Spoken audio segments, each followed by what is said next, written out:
this chapter is actually where we bring the two curves together. Keep in mind, however, that there still is no interaction between those two sides. The factors don't affect each other. They don't talk. None of that happens. It's the market itself that brings the two together. Again, we have the demand curve. Downward sloping curve. Okay? We have the supply curve. Upward sloping. The two intersect at a point that we call equilibrium.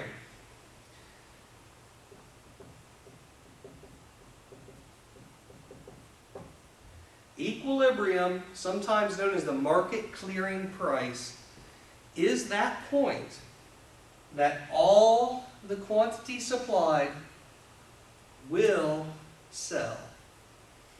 It is the one point that equates quantity demanded with quantity supplied.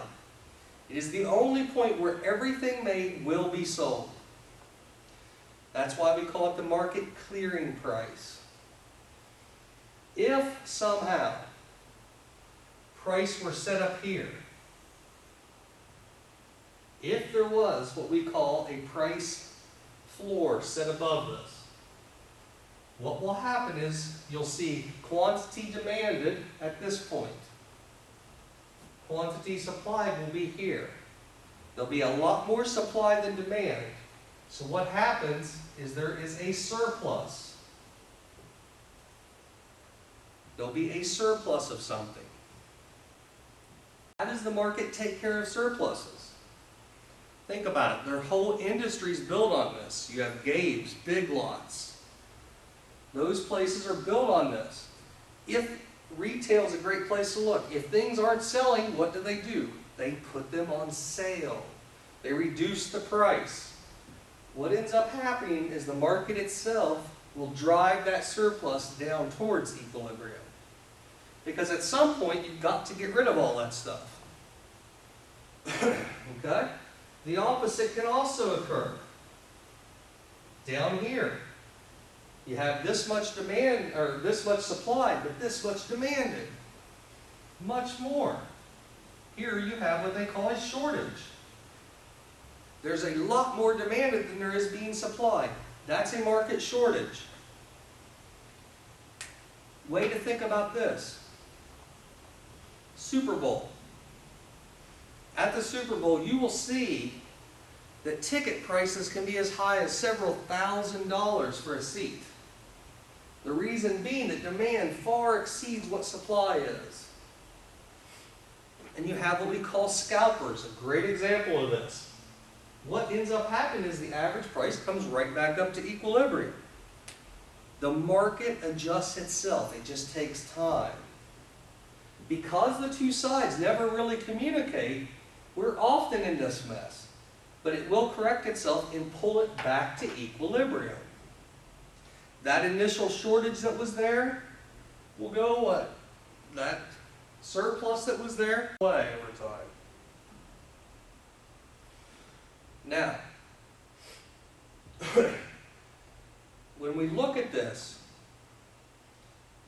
the whole what, how, and for whom is answered right there. Equilibrium is the answer to those questions. Does that mean it's perfect? No. These people here on the demand curve, they wanted it cheaper. They're not getting it. These people here on the supply curve, they wanted to sell it for more. They're not happy. But this is the best outcome we can come up with. That's the best we can do. That is our optimal there. There is no better. We're never going to make everybody happy.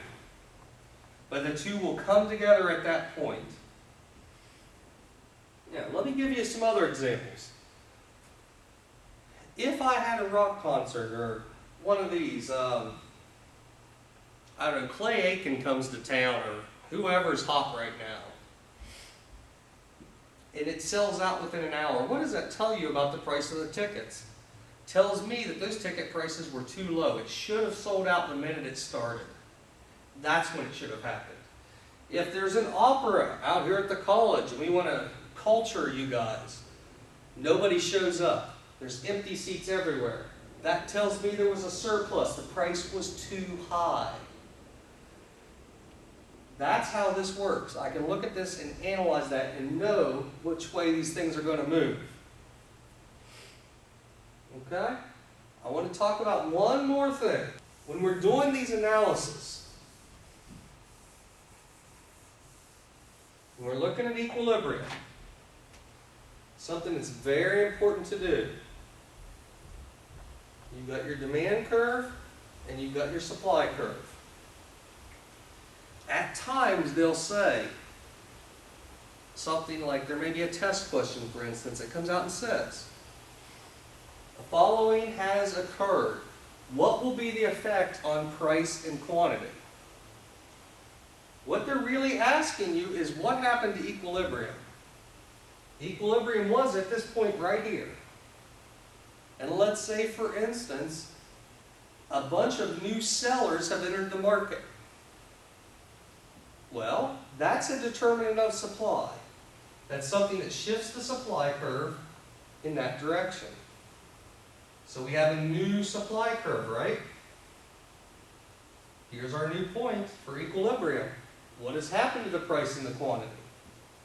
The price has actually dropped. That's what you've seen occur. It's a lower price and yet an increased quantity. We moved out on the quantity curve and down on the price curve. That was the effect that happened. We can do whole series of these. There could be 3 or 4 actions that take place. The key is that we move one line at a time and look to see what that overall effect was. Let's go back to our example here. We've got our original curves in here. New entrance to the market shifts our supply curve out. Let's do these in black. So our curve is shifted down here. But at the same time, the product suddenly goes out of good taste for the market. So we have a demand curve that suddenly shifted this way. Now what's happened? Well, quantity had remained the same. We didn't lose anything there. Price, though, dropped significantly. So do them one at a time and see what happens. My advice through all of Chapter 3 is be very careful in how you read things. You need to know the determinants of supply. You need to know the determinants of demand. You need to know that there's a difference between a shift and a movement. Those are the very important things. Clarify your mind. You are either this or you're that. You're either a buyer or you're a seller, not both. Think from their motivation. Buyers, maximum utility, which means get the most for the cheapest.